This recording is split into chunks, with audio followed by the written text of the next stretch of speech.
Hey guys, welcome to Chapter 8, Topic 3. In this topic, we're going to talk about DNA recombination and what that means for microbes.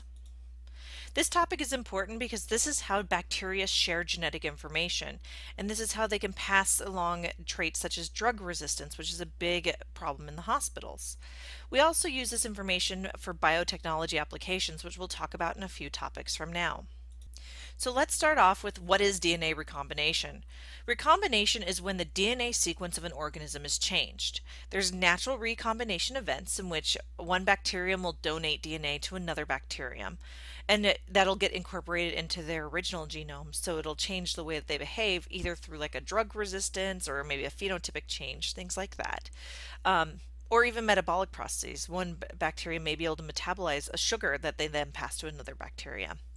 There's also artificial recombination, and this is what we do in the laboratory, and we'll talk about this in the genetic engineering topic. But we are able to make bacteria take up new pieces of DNA to start production of something that we desire or want them to do. So the big thing in genetic recombination bacteria is called horizontal gene transfer.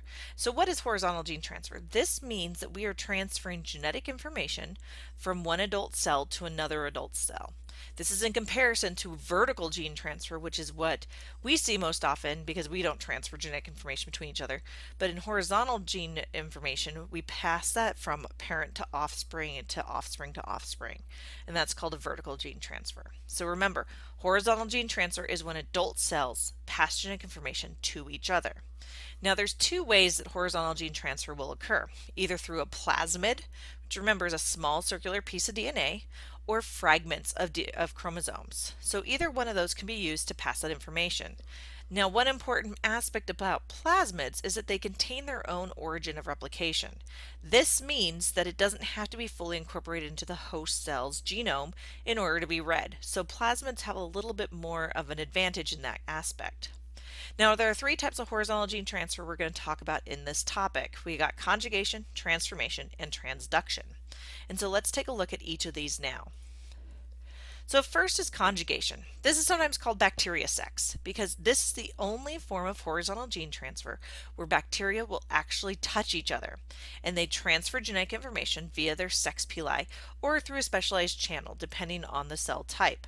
And your book goes into a lot of information about how the F factor works and all this other stuff. I don't really want you to focus too much on that. I mean, you can if it's interesting.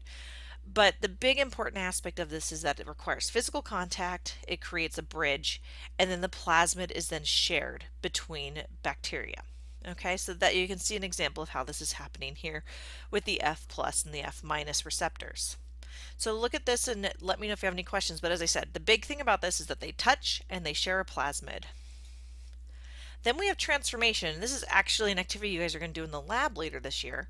The transformation happens naturally as well. This is when a cell will spit out DNA fragments from a donor cell. So they just dump out fragments. There's also a recipient cell that's present, and this recipient cell has to be competent, which means it has to be able to take up these DNA fragments. Not all cells are capable of doing this at all times. So that's one aspect of it. Just because we release these DNA fragments into a solution doesn't mean that all recipient cells will take it up. So it's not 100% transformation rate.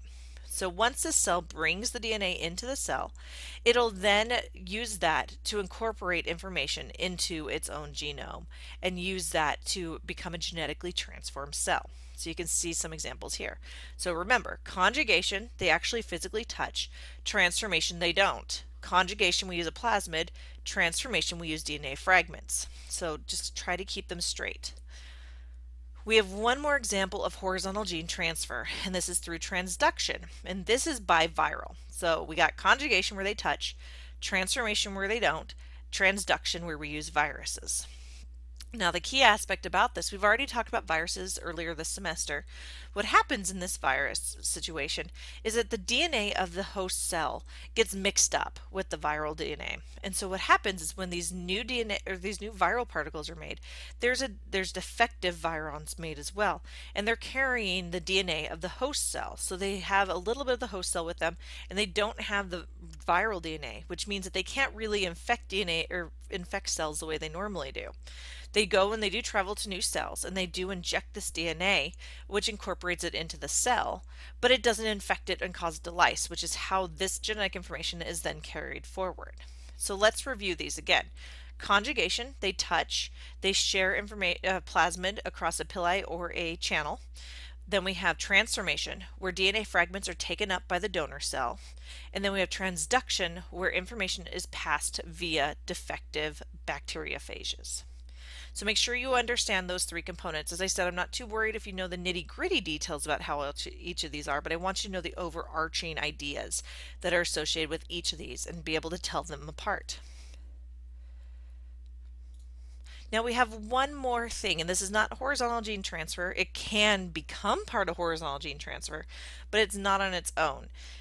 And these are transposons. Transposons are jumping genes, and we actually have these ourselves.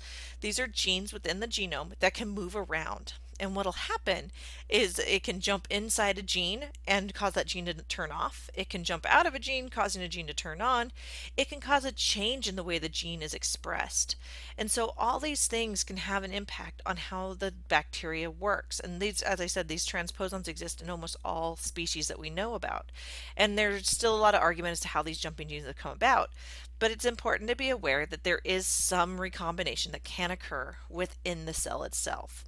Now, if this gets passed through any of the three methods we just talked about, then it can become a vertical gene transfer. So those are the main concepts in DNA recombination within microbes. Please review your objectives and let me know if you have any questions.